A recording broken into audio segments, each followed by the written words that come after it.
राधा स्वामी जी।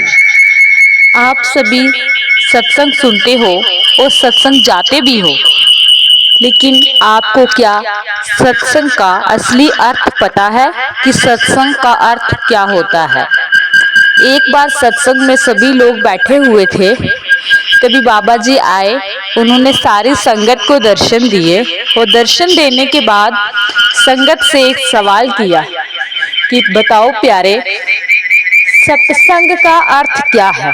आप तो हर रोज सत्संग सुनते हो, यहाँ इकट्ठे होते हो, मैं भी आपके साथ बैठता हूँ, यहाँ हम एक दूसरे से बातचीत करते हैं। बताओ आज सत्संग का अर्थ क्या है?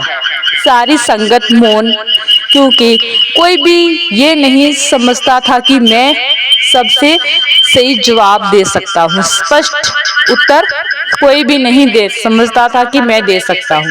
अपने आप को कोई भी सामर्थ्य नहीं समझता था कि हम सत्संग का असली अर्थ बता सकते हैं। थोड़ी देर मौन रहने के बाद बाबा जी ने स्वयं ही सत्संग का अर्थ बताया। तो क्या कहते हैं बाबा जी ने कहा, मेरे प्यारे मित्रों, सत्संग का अर्थ है सच्चाई के साथ जुड़ना, सच के साथ होना। सत्संगी सत्संग एक ऐसी जगह होती है, यहाँ पर किसी सतगुरु द्वारा, संत द्वारा परमात्मा के बारे में बातचीत की जाती है, उनका कर्म कांड किया जाता है। सत्संग कोई भी कर सकता है, चाहे वो महिला हो चाहे पुरुष हो, उसमें परमात्मा का ही भजन कीर्तन बातचीत चर्चा की जाती है। प्रभु के गीत गाए जाते हैं, प्रभु भक्ति में व्यक्ति लीन हो जाता है। जो भी कोई व्यक्ति सत्संग में जाता है वे पॉजिटिविटी की तरफ बढ़ जाता है। यही है सत्संग का सही अर्थ। सत्संग का माहौल मन को बड़ा ही शांत करने वाला होता है। सत्संग में जाने से मन की भागने की वृत्ति थोड़ी सी शांत हो जाती है। हमारा मन ज्यादा आगे पीछे भटकता नहीं है, नहीं तो मन समय कहीं और कहीं और दौड़ता है। कभी इंसान का शरीर कहीं और होता है, मन हजारों दिशाओं की तरफ दौड़ दौड़ कर वापिस आ जाता है। ये मन की गति होती है जो ये थोड़ी कम हो जाती है। दूसरों को लुभावने वाली प्यारी शांति का अनुभव होता है। सत्संग में जाने से एक व्यक्ति अच्छा इंसान बनने की कोशिश करने लग जाता है, क्योंकि सत्संग में बहुत ही अच्छी बातें समझाई जाती हैं।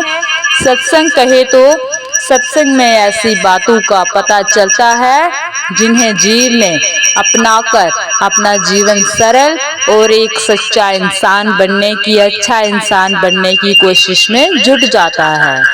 वे चाहता है कि वे बहुत ही अच्छे तरीके से जीवन यापन करके अपनी मुक्ति पाकर परम धाम को पहुँचे। सत्संग में एक और बहुत खास चीज होती है। सत्संग में जाकर हर कोई पुरुष या महिला, बच्चा या बूढ़ा एक दूसरे का बहुत ही आदर सम्मान करने लग जाते हैं, बड़ी ही इज्जत से पेश आते हैं एक दूसरे को। और सत्संग में हर कोई सभी आदेशों का पालन करते हैं, क्योंकि सत्संग में जाते ही नम्रता के भाव अपने आप ही इंसान के अंदर आने लगते हैं। ये बड़ी ही अच्छी बात होती है और अच्छे संकेत भी हैं कि हम सच में ही कहीं अच्छी जगह पर आए हैं। यहाँ पर हमारा मन अपने आप ही वहाँ के माहौल के अकॉर्डिंग उसके साथ जुड़ने लगता है, दूसरों का आदर करने लगता है, नियमों का पालन करने लगता है। सच के साथ जुड़ने के बाद जीवन को इतना अच्छा अनुभव करता है वो कि उसे दूसरों की सहायता या सहारे की जरूरत नहीं होती है, वो अपने आप ही समर्थ बन जाता है। तभी वहां खड़े किसी आदमी ने पूछा कि सत्संग क्यों करना चाहिए गुरुजी? सत्संग में किस लिए जाना चाहिए, क्यों करना चाहिए, इसका क्या कोई इम्पोर्टेंट रीजन है? तभी गुरुजी कहते हैं कि सत्संग इसलिए करना चाहिए क्योंकि आजकल के जीवन में हम अपने काम काजों को लेकर इतना ज्यादा व्यस्त हो गए हैं कि हम अपने दुखों से इतना ज्यादा दुखी हो चुके हैं अपने मन की बहुत सारी इच्छाओं के कारण। हम रात दिन दौड़ते फिरते रहते हैं और मन को भगाने में, दौड़ को शांत जो है ना करने के लिए वो सत्संग की जरूरत पड़ती है। जो हमारा मन भागता रहता है ना, एक पल में हजारों ख्याल ले आता है अपने मन में, अच्छी अच्छी ख्वाहिशें। बस इसी गति को धीमा करने के लिए हम लोग सत्संग जाते हैं, ताकि हमारा मन ज्यादा ना भटके। ऐसी बातें जानने के लिए जो हमारे जीवन में बहुत सुखदायी बना सकती हैं, इसलिए हम लोग सत्संग में जाते हैं। बैठ गया वो बंदा, फिर दूसरा इंसान खड़ा हुआ सत्संगी। उसने कहा, गुरुजी, सत्संग में जाने के फायदे आपने बता दिए, इससे हमारा मन संतुष्ट हुआ। सच में हमें यहाँ आने के बाद एक अच्छा अनुभव होता है, हमारा मन शांत रहने लगता है। हमें समझ आ जाती है कि ये संसार सिर्फ जीने के लिए मात्र सुविधाओं का ही कोष है। बस जीने के बाद जब मृत्यु हो जाएगी तो इसकी कोई आवश्यकता इन चीजों की नहीं है। तो आज हमने अपने सत्संग में आपको सत्संग का अर्थ बताया है। अगर इससे ज्यादा हमने कुछ गलत बोला हो या इससे ज्यादा कुछ जानता है तो वो हमें कमेंट बॉक्स में अपनी जानकारी लिखकर भेजे, तो हम उसे भी ऐड करने की कोशिश करेंगे।